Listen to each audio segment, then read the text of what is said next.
They don't insult you to your face, but somehow, you always walk away from the conversation feeling like something's wrong with you. No shouting, no arguments, just a subtle tension that makes you doubt yourself more than you doubt them. You thought you were in a healthy connection, until you noticed they only treat you kindly when others are watching. They perform perfection in public, but behind closed doors, you're met with silence, coldness, or worse, passive cruelty. You were never pushed out directly.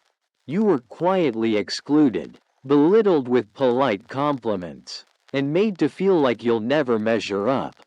And what hurts the most is, they were once your friend, your confidant, maybe even someone you loved. In this video, we're uncovering 9 hidden signs that someone doesn't like you, even if they pretend they do. These aren't obvious insults or dramatic fallouts.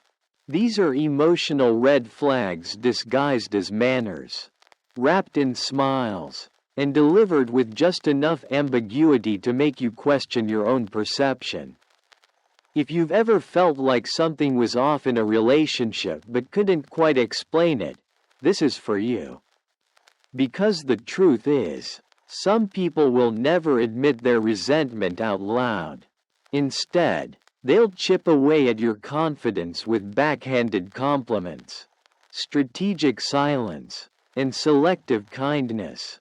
Today, we're going deep, not just to help you recognize the manipulation, but to help you take back your clarity, your boundaries, and your peace of mind. 1. They always joke about your flaws. Let's be honest, humor can be disarming, but it can also be a weapon. There's always that one person in your circle who just loves to joke. Especially when you're the target. They laugh as they point out your quirks, your mistakes, your awkward moments, and they'll say it with a grin. Relax, I'm just kidding, but you've felt it. That sting behind the smile. That moment where the laughter doesn't feel warm but sharp, cold, and personal. At first, you might even laugh along. You tell yourself, it's not a big deal. Or, they didn't mean it like that. But deep down, something feels off. And that feeling? You need to trust it. Because the truth is, these jokes are rarely just jokes. They're subtle digs, carefully disguised as humor, and they often aim for your insecurities. It's not about having a laugh together.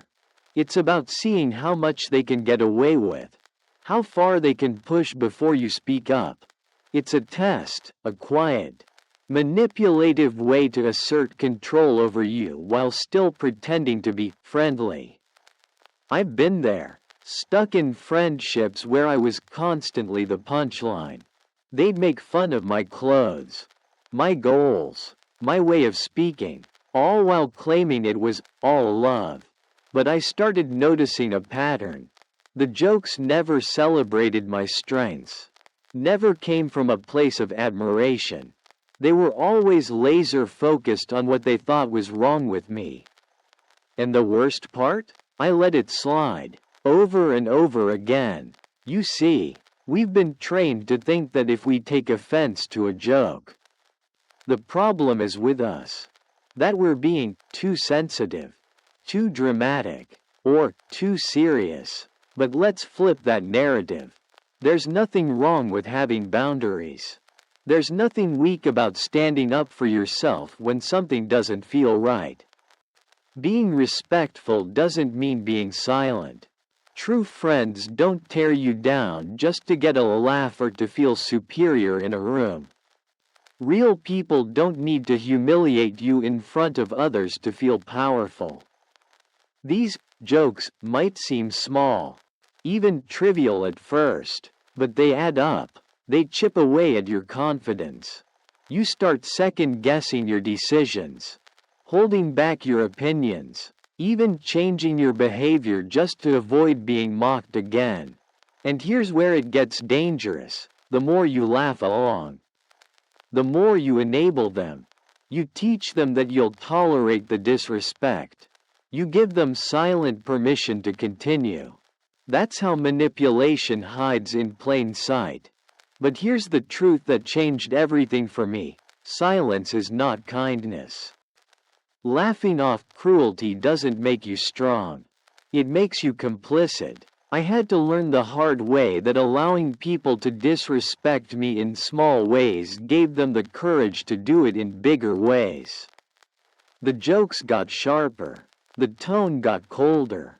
And suddenly I wasn't sure who I was around them anymore. I became quiet, hesitant, constantly adjusting myself to avoid being the next punchline. That's not friendship. That's psychological erosion. The moment I decided to draw the line, everything shifted. I stopped pretending I was okay with the banter. I called it out, calmly, clearly, and yes, it was uncomfortable. Some people got defensive, others laughed it off, but some took a step back and realized they'd gone too far. The respect I gained in that moment wasn't just from them, it was from myself. And that's what matters most. It's time to stop romanticizing people who constantly highlight your flaws under the excuse of just playing around. Pay attention to how often you leave conversations with them feeling smaller than you were before.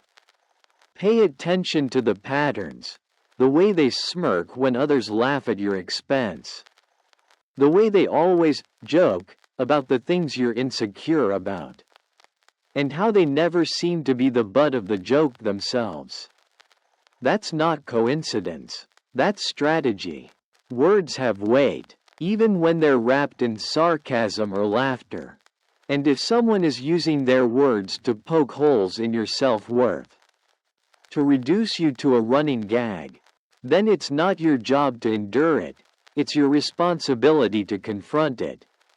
Respect yourself enough to say, "That's not funny to me." Stand tall even if your voice shakes. You are not overreacting. You are not weak. You are simply refusing to be mistreated. And if they walk away because you spoke up, let them. Anyone who can't handle your boundaries never deserved your presence. Your confidence, your values, your peace of mind, they are not up for negotiation. Find the courage to protect them. Surround yourself with people who laugh with you, not at you. People who see your quirks as beauty, not as ammunition, because life's too short to be a running joke in someone else's script. You deserve to be around people who uplift, not undermine, who speak truth with kindness, not cruelty masked as humor. Never shrink yourself for the comfort of others. You weren't born to be a joke. You were born to be respected. 2. They give compliments that sting like insults. There's a certain kind of compliment that doesn't lift you, it leaves you confused, unsettled, and questioning your worth. You know the kind. It sounds positive at first, until that subtle twist at the end hits you like a slap wrapped in silk. Wow, this is actually good, for someone like you. On the surface, it's flattery, but underneath, it's loaded with doubt, with quiet cruelty, with a reminder that they never expected much from you to begin with. And suddenly, what should have made you feel proud leaves a sour taste in your mouth. This is what we call a backhanded compliment, and it's not just a bad habit. It's a form of control. I remember it vividly. I poured my heart into a personal project. Late nights, countless revisions, everything I had went into it. When I finally shared it with a group of colleagues, one of them smiled and said, "Hey, this is surprisingly good, considering your experience." The room stayed silent, but my mind was spinning. Surprising? Considering what? Was I not supposed to be capable of something great? It didn't feel like encouragement. It felt like a cage, like they had already built a version of me in their head, and I had dared to step beyond it. These kinds of remarks are laced with condescension. They're meant to appear generous while subtly reminding you of your supposed limitations. And the worst part is, they're delivered with a smile, making it hard to confront. After all, they complimented you, didn't they? Shouldn't you be grateful? But real compliments don't confuse you. They don't have a hidden punchline. They make you feel seen, not small. When someone tells you, "You're smarter than you look," or "You did really well for a beginner," they're not applauding your ability. They're reminding you of where they think you belong. It's a tactic rooted in insecurity. People who feel threatened by your growth often don't know how to handle your success. Instead of celebrating it, they try to manage it, to contain it. They give you just enough approval to look supportive, while planting seeds of self-doubt in the process. It's a clever way of staying on top. Because if you start believing in yourself fully, if you stop needing their validation, then they lose the upper hand. And here's where the manipulation really unfolds. Over time, if you accept enough of these backhanded compliments, you start shrinking yourself. You become more hesitant to speak up, to take risks, to shine. You internalize the message that you're not quite enough, never terrible, but never truly excellent either. They've positioned you in the almost there zone, where you're forever trying to prove something. But prove it to who? To someone who doesn't even want to see your greatness to begin with? There's something deeply empowering about calling it out, not aggressively, but directly. The next time someone tells you, "That was actually impressive for someone like you," respond with curiosity, not compliance. Say, "What do you mean by that?" Watch the mask slip. You'll be surprised how fast they stumble when their polite cruelty is exposed to daylight. Most of them aren't ready for confrontation. They rely on your silence to protect their power. Break that silence, and you break their control. And let's get real for a moment. We've all, at some point, unintentionally said something like this. Maybe we were nervous, or unsure how to compliment someone without comparing. Maybe we let our own insecurities speak louder than our kindness. But the difference lies in self-awareness. A healthy person reflects, learns, and apologizes. A toxic one doubles down, justifies, or pretends it never happened. Once you start spotting these subtle verbal jabs, you'll see them everywhere, in workplaces, in friendships, even in family. And that awareness is your freedom. You'll stop mistaking these remarks for praise. You'll stop adjusting yourself to fit into someone else's narrow view of who you should be. You'll stop letting anyone define you by your past, your title, or your lack of experience. Because your value was never up for debate, the compliments you deserve will feel clean, clear, and powerful. They won't need a qualifier. They won't come with conditions. They'll say, "You did amazing." Full stop. And they'll come from people who don't feel threatened when you rise, but inspired. People who know that admiration doesn't require dominance. That celebration doesn't require insult. Protect your space from people who can't offer sincere words without slipping in subtle poison. Choose to surround yourself with those who see your potential and speak to it with honesty and heart. And remember, how people talk to you reveals everything about how they see you and how they see themselves. You weren't made to seek permission for your brilliance. Don't let anyone dress up their judgment as a compliment and hand it to you with a smile. You're worth more than that. You're allowed to be proud, to succeed loudly, and to own your space without apology, without explanation. And if that makes some people uncomfortable, let it, because you're not here to play small just to make others feel big. 3. They subtly exclude you from plans. You scroll through your feed and there it is, a group photo. Smiling faces, the same faces you've laughed with, spent weekends with, trusted, but something stings. You weren't there, not because you couldn't be, but because you weren't invited.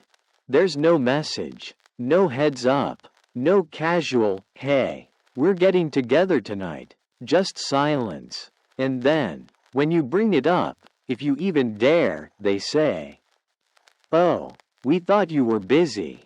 Or, "It was just a last-minute thing." But deep down, you know better. It wasn't a mistake, it was a message. And the message is this: you don't belong here anymore.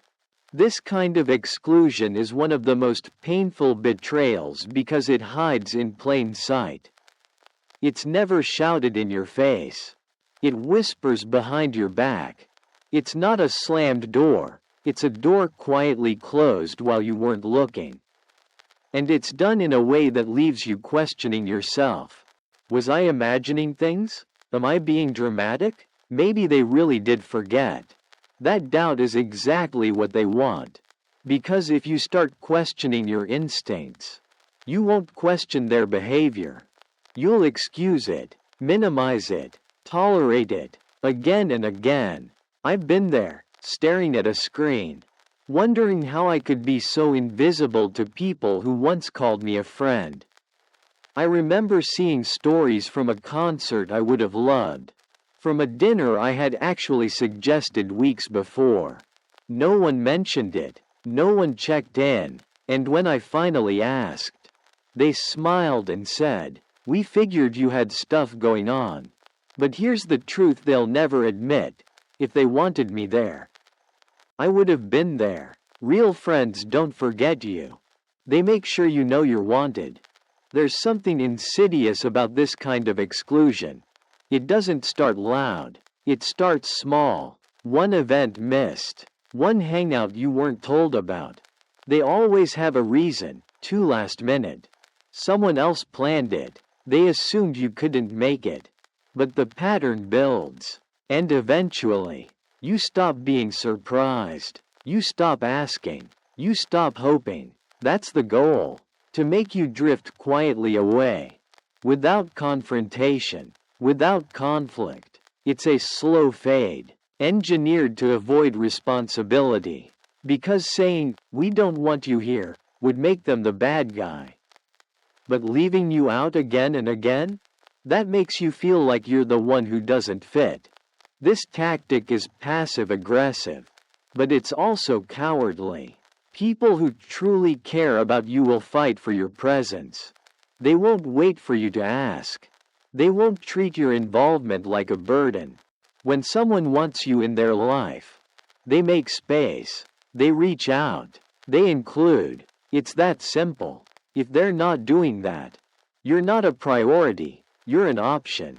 And being an option in someone else's life will destroy your self-worth if you let it. The first step toward healing is seeing this behavior for what it is.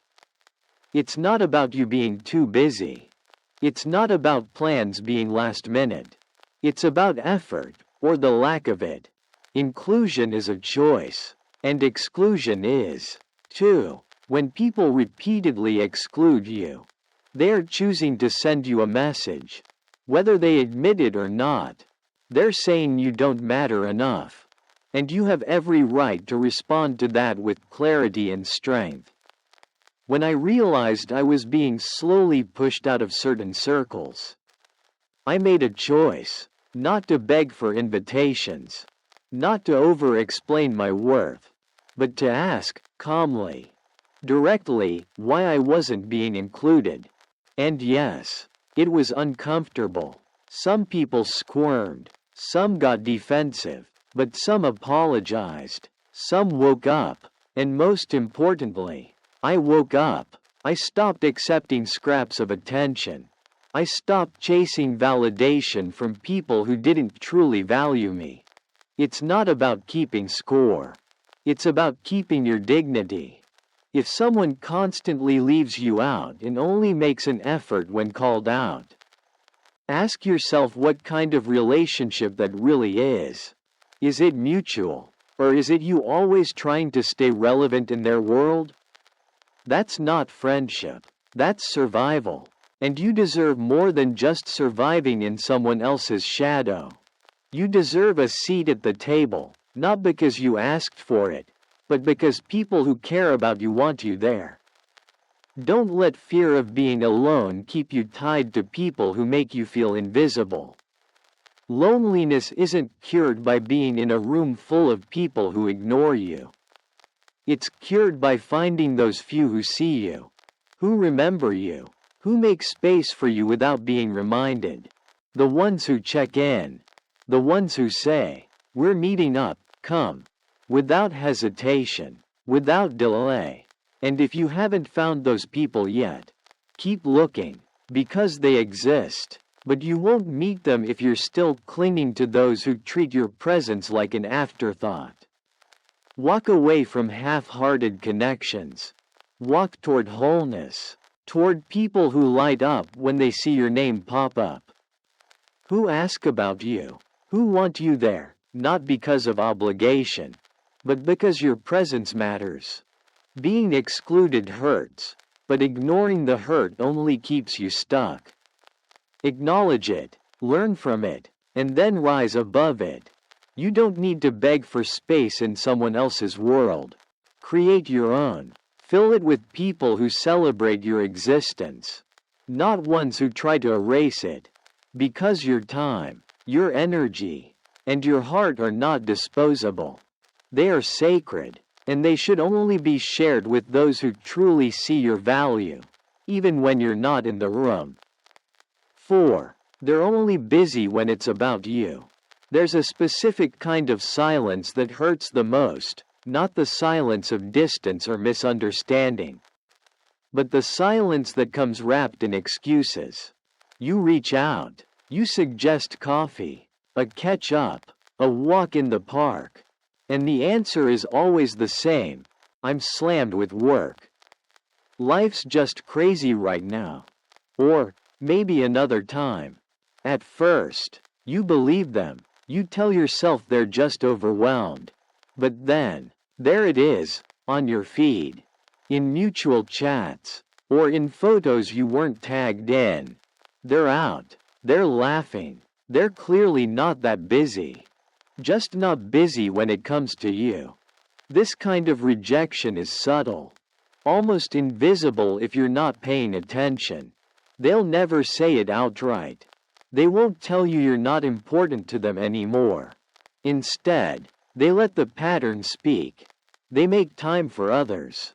They're available for plans that don't involve you.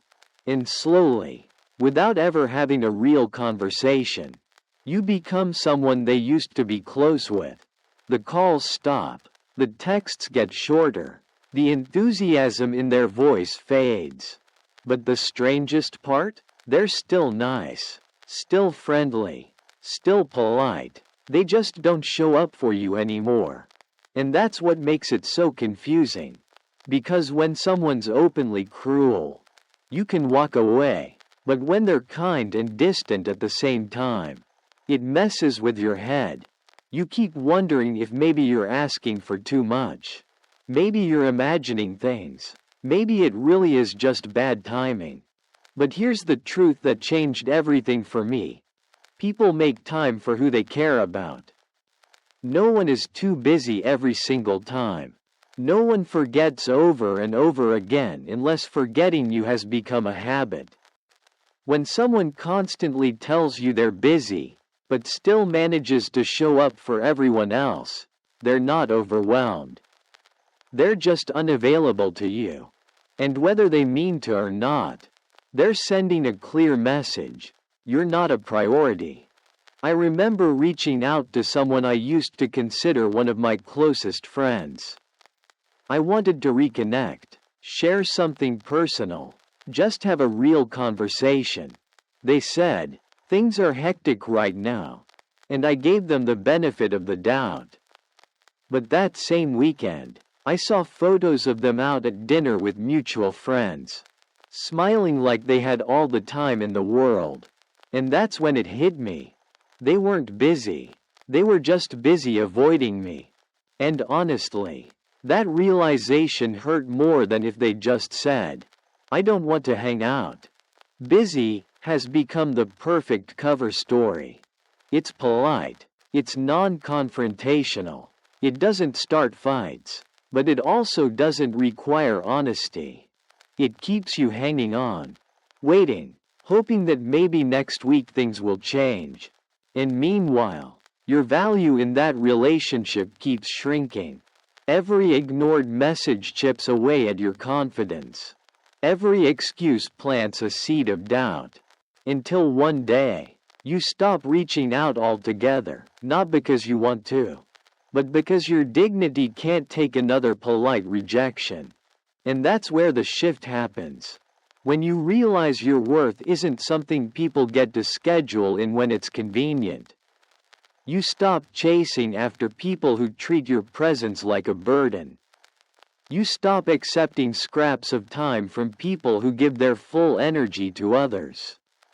You begin to understand that friendship isn't about constant availability. It's about effort, about reciprocity, about making someone feel like they matter. You deserve to be around people who light up when they see your name on their phone, not people who sigh and craft another excuse. It's painful to admit when someone has outgrown the connection you still cherish. But denying it only prolongs the ache. There's power in honesty. Even the kind that leaves you alone. Because clarity frees you. It gives you room to invest in those who do want to be around you. Who make space for you even on their busiest days. The kind of people who don't cancel 3 times in a row. Who don't go ghost for weeks. Only to resurface with a vague, things have just been crazy lately. And look, life is busy. But people make room for what matters to them. Even 5 minutes, even a quick call. When someone truly cares, they don't disappear. They don't leave you guessing. They show up, in big ways. In small ways. Consistently. If you're the only one initiating. If you're always the one adjusting. Waiting. Hoping. They're not just busy. They're checked out. And that truth may hurt. But it's better than the slow torture of being strung along. You're not asking for too much by wanting to feel wanted. You're not needy for noticing who puts in effort and who doesn't. You're just aware. And that awareness is what saves you from relationships that only survive on your energy. Start observing the patterns, not the promises. Listen to how they act. Not just what they say. Because words mean nothing when actions keep proving otherwise. You were never meant to beg for time, to fight for attention, to settle for being someone's last-minute plan. You were meant for more, real connection, honest presence, mutual care. If someone can't give you that, let them go where their energy belongs. And then turn yours toward people who meet you with open calendars, open hearts, and no excuses. You deserve that kind of loyalty. Always. 5. They avoid physical contact with you. You reach out for a handshake, and they hesitate. You lean in for a friendly side hug, and they pull back. At first, you tell yourself not to overthink it. Maybe they're just not a touchy person. Maybe they're having a bad day. But then you notice something else. They don't shy away from everyone, just you. They're warm, open, and physically at ease with others. They hug mutual friends, throw an arm around someone in a group photo, laugh while casually touching someone's shoulder. But when it comes to you, Their body language says one thing loud and clear: stay away. It's subtle, it's quiet, but it cuts deep. Physical contact might seem like a small thing, yet it speaks volumes. It's one of the oldest forms of human connection, an unspoken gesture that says, I'm comfortable with you, I trust you. And when someone deliberately avoids it with you, you start to feel like a threat in their space. Like your presence makes them shrink instead of soften. You feel it in the way they lean back when you step closer. You see it when their smile fades the moment you move in for a pat on the shoulder.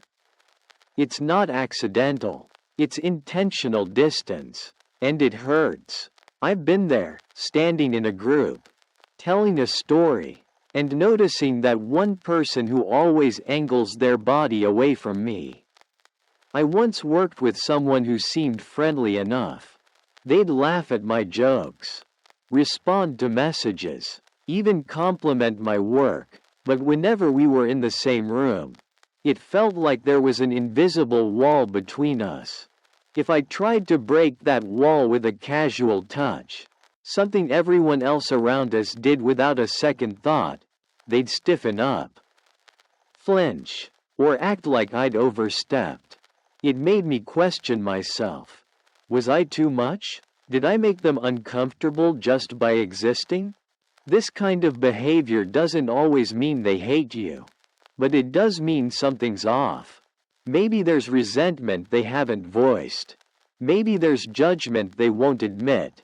Or maybe they simply don't respect you enough to let you close, even in the most harmless way. And here's the uncomfortable truth. People who avoid physical closeness with only you aren't sending mixed signals. They're sending a very clear one: they don't want connection. At least not with you. Body language is one of the most honest forms of communication. People can fake a smile. They can say the right words. But the body doesn't lie. When someone truly likes you, respects you, or feels safe around you, it shows in how relaxed they are in your presence. When they consistently create physical barriers, avoid even brief contact, or act tense when you're nearby, you don't need a confession. The message has already been delivered through every glance, every step back, every stiff response. It's easy to doubt yourself in these moments, to wonder if you're being too sensitive, to rationalize their behavior away. Maybe they just don't like hugs. But then you see them giving big bear hugs to others, ruffling someone's hair, standing close without hesitation. And that's when the reality sets in. This isn't about touch preferences. It's about how they feel about you. There was a moment I'll never forget. A group celebration. Everyone was laughing, hugging, taking pictures. I reached out to take a photo with a colleague, the same one who always avoided contact. As I stepped in, they immediately pulled away, pretending to fix something in the background. My hand fell to my side. My smile stayed on, but something cracked inside. It wasn't about the photo. It was about the rejection behind the gesture, the silent reminder that I wasn't someone they wanted to be close to. And it hit me harder than words ever could. Here's what I've learned. You can't force comfort. You can't beg for closeness. And you shouldn't have to walk on eggshells just to make someone feel okay around you. You deserve relationships where warmth comes naturally, where gestures of connection aren't rejected like unwanted gifts. You deserve to feel welcomed, not tolerated, safe, not scrutinized, valued, not avoided. If you start noticing a pattern where someone consistently avoids your touch, your presence, your nearness, don't ignore it. Don't explain it away. Pay attention to how their body reacts to yours. It will tell you everything you need to know. And once you know, Don't keep putting yourself in situations that reinforce your invisibility. Don't chase after people whose instinct is to pull away. Walk where you're invited, not where you're merely allowed. Physical contact doesn't lie. When someone pulls back from you, they're not just avoiding your touch, they're avoiding intimacy, vulnerability, connection. And life is far too short to spend trying to force those things from someone whose body is already telling you no.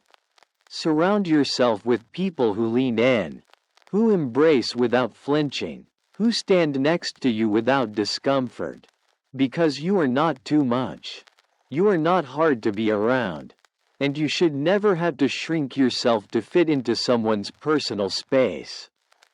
Let their distance be your clarity. Let their discomfort be your freedom. And move forward, with your shoulders high, your heart intact, and your boundaries protected. Not everyone deserves access to your closeness. Give it only to those who reflect back the energy you offer without fear, hesitation, or withdrawal. That is real connection. That is where you belong. 6. They disappear when you need support. It's easy to find people who show up when you're glowing, when life is good, when your energy is magnetic, when you're the one bringing the joy. But the real test of any relationship comes when the lights dim, when your world feels heavy, when you're not the life of the party but the person barely holding it together. That's when you learn who's real. Because the ones who care won't wait for sunshine to stand beside you. They'll show up in the rain, uninvited, without fanfare, simply because you matter. But what happens when they don't? When the people you thought would be there for you, friends you've celebrated, supported, and stood by, suddenly vanish the moment you need help? You send a message, no reply. You make a call, they say they'll check in, but never do. You open up, hoping for empathy, and instead you're met with silence, excuses, or awkward deflection. Sorry, things have been crazy. I'll get back to you. Hang in there. And then, nothing. I remember a time when I was going through something that shook me to my core. It wasn't dramatic. I didn't make a big announcement. I just needed someone to care. Someone to ask how I was doing. Someone to notice that my energy had shifted. But the people I had once called close? They were busy. Not malicious. Not rude. Just absent. I watched them post stories, laugh with others, go on with life as if nothing had changed, because for them, nothing had. But for me, the silence was deafening. That's when I learned a harsh truth. Some people are only there for the version of you that makes them feel good. The fun version, the strong version, the version that listens to their problems but never shares your own. They'll dance with you at your peak, but they'll ghost you at your lowest. Because showing up when you're in pain takes effort. It takes presence. It takes heart, and not everyone has the capacity or the willingness to offer that. Support isn't measured by grand gestures. It's in the small things.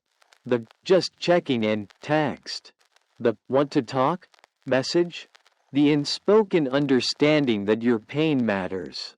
When someone disappears during your struggle, it doesn't mean they're evil, but it does mean they're not invested.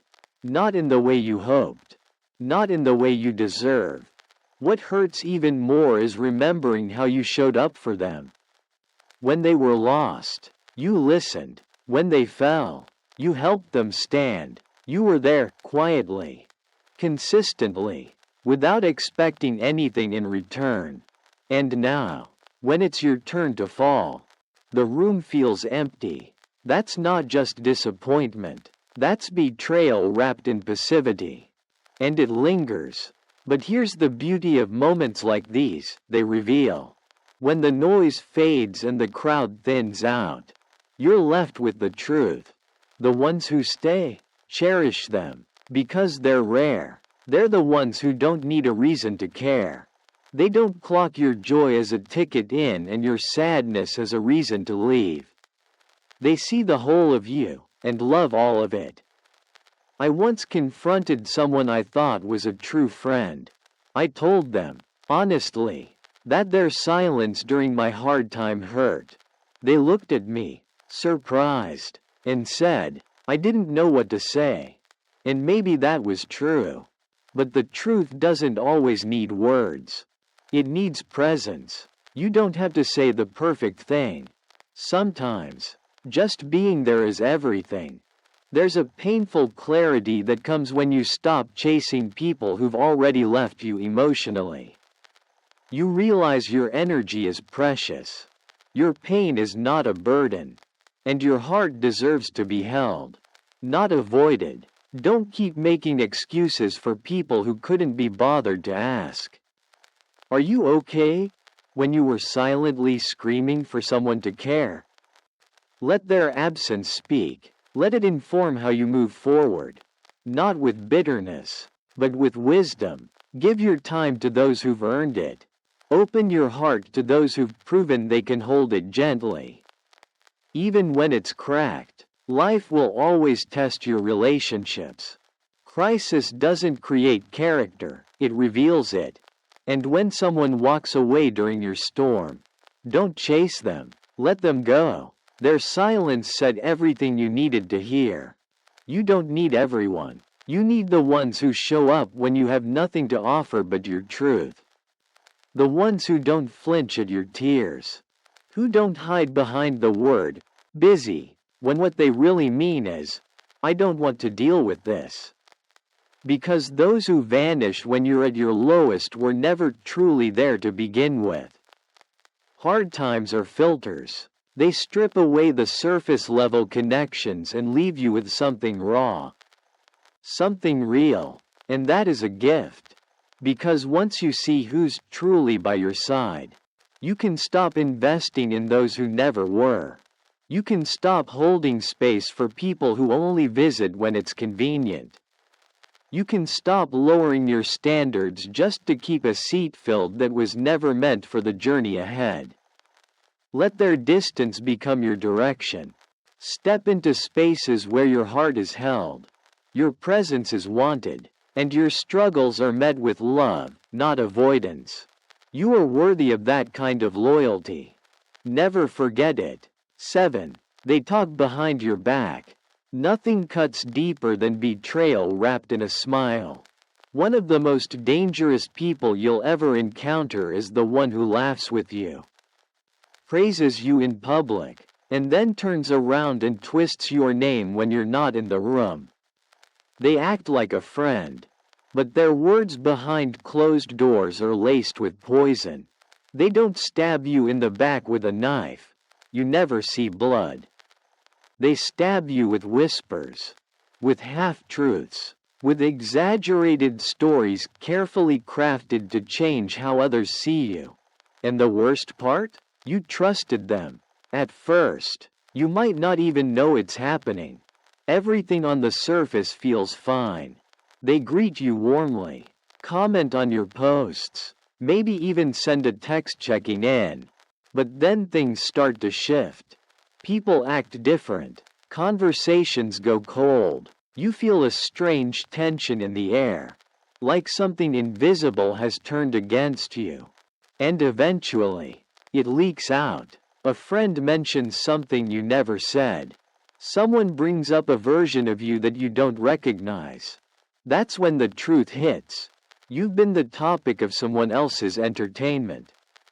I remember confiding in someone I considered close. I shared something personal, something raw. I needed to vent, to release, to trust. And they nodded, listened, even told me my secret was safe. But days later, I heard pieces of my story twisted and echoed through people I hadn't even spoken to. Not just repeated, but spun into something darker. That's not gossip. That's sabotage. That's someone taking your vulnerability and weaponizing it for attention, control, or ego. And that's not just hurtful.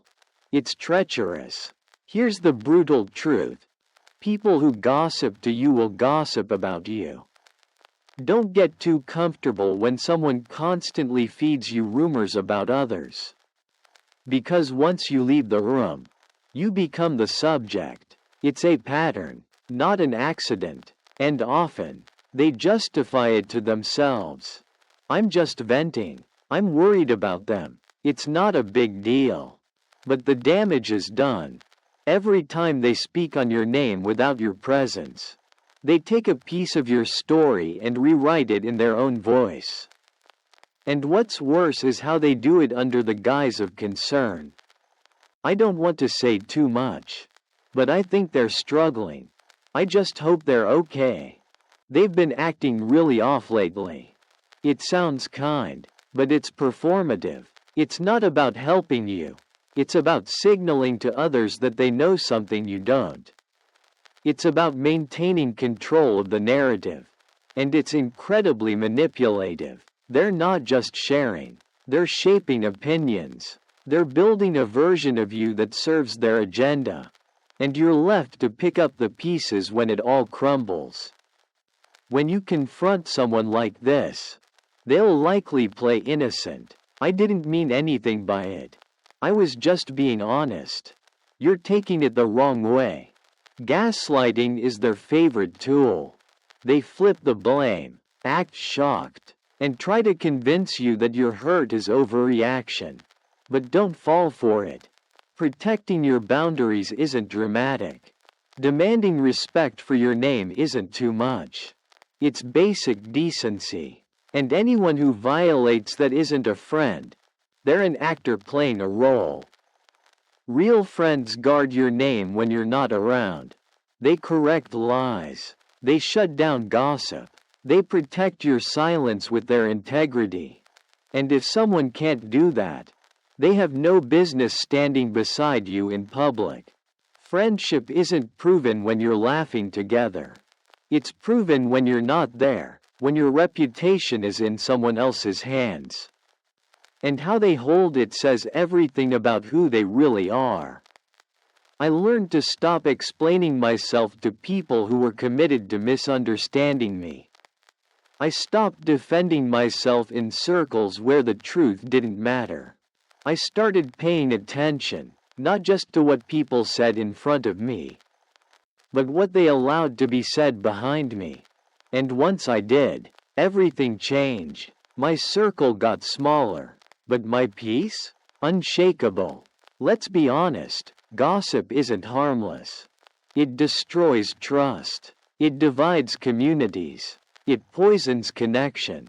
And when someone gossips about you, they're not just talking, they're telling you, without realizing it, that they don't respect you, that they don't feel loyalty, that they see you as content, not as a person. And once you know that, you have a choice. Keep letting them use your name like cheap currency, or take it back. Remove their access. Reclaim your boundaries. You deserve relationships built on honesty, not hearsay, on presence, not pretense.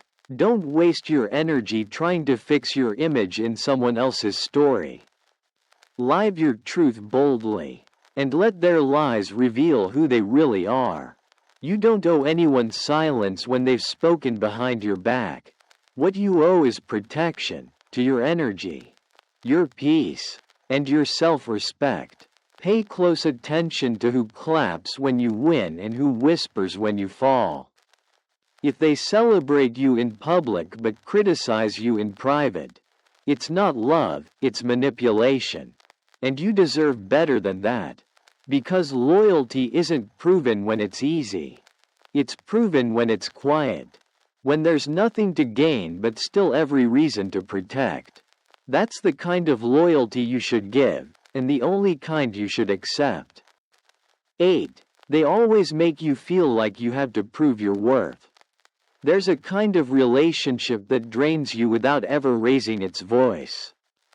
It's not aggressive. It's not loud. It's subtle. It's the kind that keeps you constantly performing, constantly proving. You walk away from every interaction wondering if you measured up. Did I impress them? Did I say enough? Did I sound smart enough? Successful enough? Important enough? And that's your first warning sign. Because real connection doesn't demand validation. It offers belonging. You sit across from them at lunch, coffee, a casual meetup, but it never feels casual. Every question feels like an interview. Every glance feels like evaluation. They don't say it outright, but it's in the way they tilt their head when you talk. The passive tone in their voice when you share a win. The quick change of subject when you start to open up.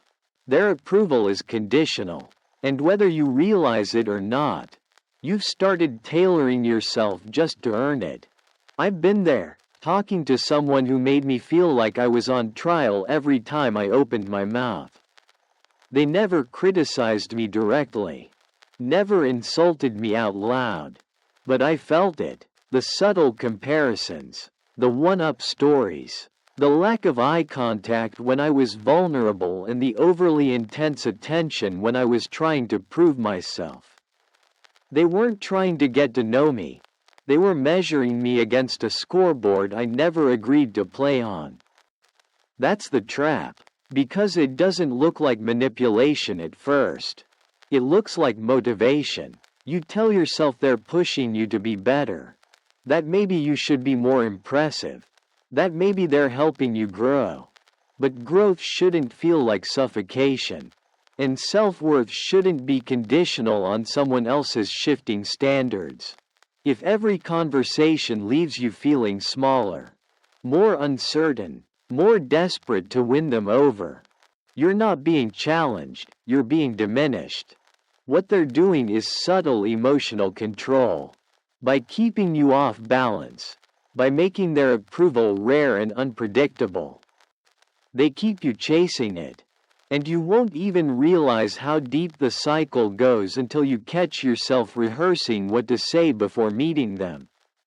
You censor your opinions, amplify your achievements, minimize your struggles, not to be accepted, but to be tolerated. That's not friendship. That's performance anxiety. Here's the hardest part to admit.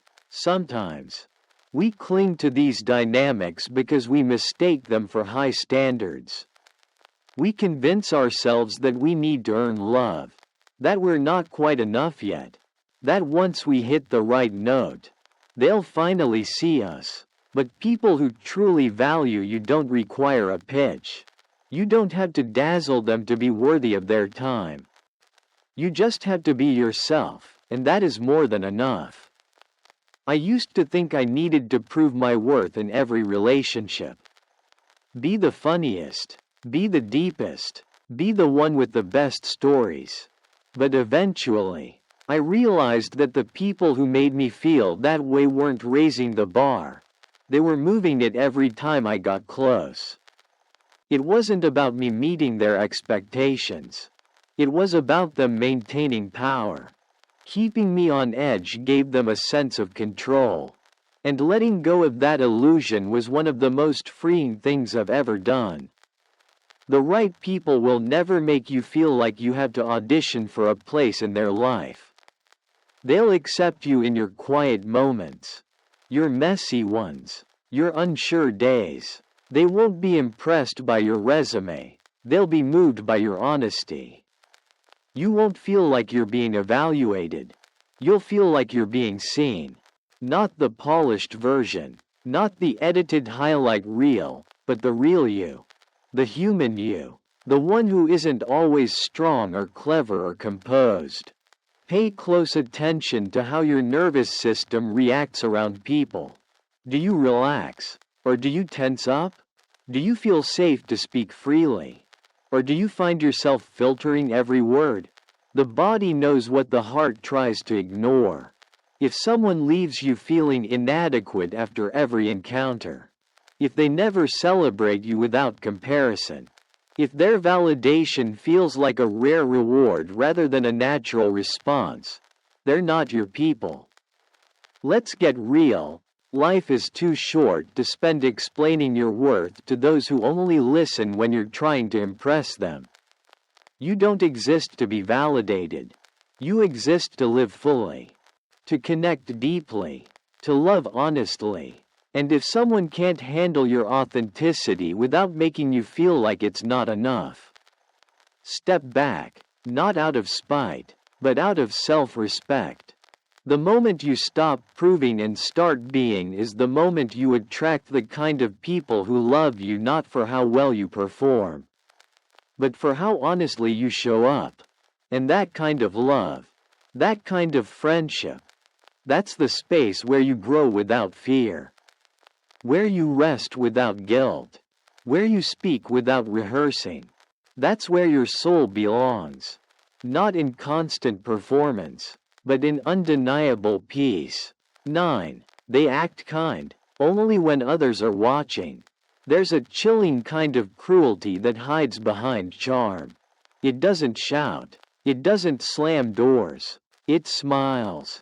Politely. It holds the door open for you in front of others. Cracks a joke. Compliments your outfit when there's an audience. But when it's just the two of you, when no eyes are watching, the warmth disappears. Their tone changes. Their gaze hardens. The person who just laughed beside you in public turns cold, dismissive, even condescending in private, and you're left wondering, did I imagine it? This is the emotional whiplash that comes from being around someone who wears a mask. But only when it's socially required. They play the role of the kind friend, the supportive colleague, the concerned partner, but only under the spotlight. The moment the crowd leaves, their performance ends, and what's left behind is silence, distance, maybe even subtle digs masked as jokes. You can't quite put your finger on it at first. You question yourself, your sensitivity, your memory. Was it really that cold? Were they really that dismissive? But it happens again, and again, and every time. It chips away at your sense of reality. This is not kindness. This is strategic image control. They don't treat you well because they value you. They treat you well because they value how others see them. They're not being nice to connect. They're being nice to be seen as the good one. And when you try to speak about it, when you finally build the courage to say, they're different when we're alone, no one believes you, but they're so nice. They're always so supportive. I've never seen them be anything but sweet. And just like that, you're painted as the overly sensitive one, the dramatic one, the problem. That's what makes this behavior so destructive. It doesn't just manipulate you, it manipulates the narrative. It isolates you while making you look like the liar. And that isolation isn't accidental. It's designed, because if everyone sees them as kind, then your truth looks like an attack. And they know that. They count on it. That's why they don't raise their voice or leave bruises. They create a version of reality where you start doubting yourself. And it works. Because when someone is cold to you in private but warm in public, it makes you feel like you're going crazy. I remember someone in my life who did this masterfully. Around others, they were golden, funny, charming, always ready with a compliment. But when we were alone, I was invisible. My thoughts were brushed aside. My wins dismissed. My energy drained. And when I tried to explain it to others, I was met with confusion. But they adore you, they'd say. They always speak so highly of you.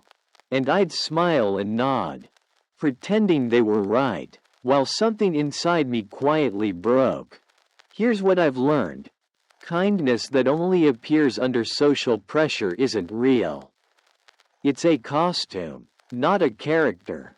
True kindness is consistent. It doesn't depend on who's watching. It shows up in the quiet moments, in the way someone listens when there's no one to impress, in how they speak to you when there's nothing to gain, and if someone's warmth disappears the moment the crowd does. That's not a friend, that's a performer. The most dangerous people are not the ones who hurt you loudly. They're the ones who hurt you softly, so softly that when you try to explain it, it sounds petty. But it's not petty. It's real. It's manipulation at its most polished. And it can leave scars deeper than any scream ever could. Because it's not just about what they do, it's about how they make you feel. They make you doubt your experience, your emotions, your memory. That's not a coincidence. That's the plan. You deserve relationships that are real behind closed doors, not just staged for the crowd. You deserve to feel safe even when no one else is around. You deserve to be treated with the same kindness in silence as in spotlight. Don't settle for being someone's prop in their performance of goodness. If they're only kind when there's something to gain, that kindness is counterfeit, and you are worth far more than a role in someone else's show. Start listening to how people treat you when the cameras are off. Pay attention to the moments between the moments, when no one's watching. When no one's clapping, that's who they are. That's the truth. And that truth matters more than any impression they make on others. Trust your gut. If you feel like you're shrinking in private and only valued in public, you're not being paranoid, you're being manipulated. Let that awareness be your permission to walk away. You don't need to fight to expose them. Just step back, let their actions speak, let the mask slip on its own, and protect your peace. Because your peace isn't worth someone else's performance. You were never meant to be a supporting character in a story they scripted for appearances. You were meant to be fully seen, deeply respected, and truly loved for who you are, even when no one else is watching. Closing statement, they smile, but they hide it well. The hardest people to walk away from are often the ones who never hit you, but slowly drained you with silence. Disguised their cruelty as jokes. Made you question your worth while smiling to the crowd. These 9 signs aren't just subtle, they're surgical. Quietly pulling apart your confidence, your clarity, your sense of belonging. You might have ignored the jokes, laughed off the backhanded compliments, made excuses for why you weren't invited, or believed they were just busy. But here's the truth. Their behavior was the message. If someone constantly makes you feel like you're too much, or never enough, if their warmth only shows up when others are watching, if you leave conversations with them feeling smaller, unsure, or emotionally exhausted, it's time to stop blaming yourself. It's time to recognize that real respect doesn't require performance. Real friendship doesn't make you shrink. Real connection doesn't play games with your sense of reality. You don't owe anyone your silence to keep the peace. You owe yourself truth. You owe yourself protection. You owe yourself the kind of love that's honest when the room is full, and when it's empty. Let go of those who weaponize kindness, who twist connection into control, who only see your value when it benefits their image. Reclaim your space, reclaim your voice, and surround yourself with those who see you, hear you, and choose you, without conditions. If this video spoke to your experience, don't keep it to yourself. Hit the like button, share it with someone who needs to hear it, and subscribe to the channel for more powerful insights that help you protect your peace and grow stronger from the inside out. You deserve nothing less.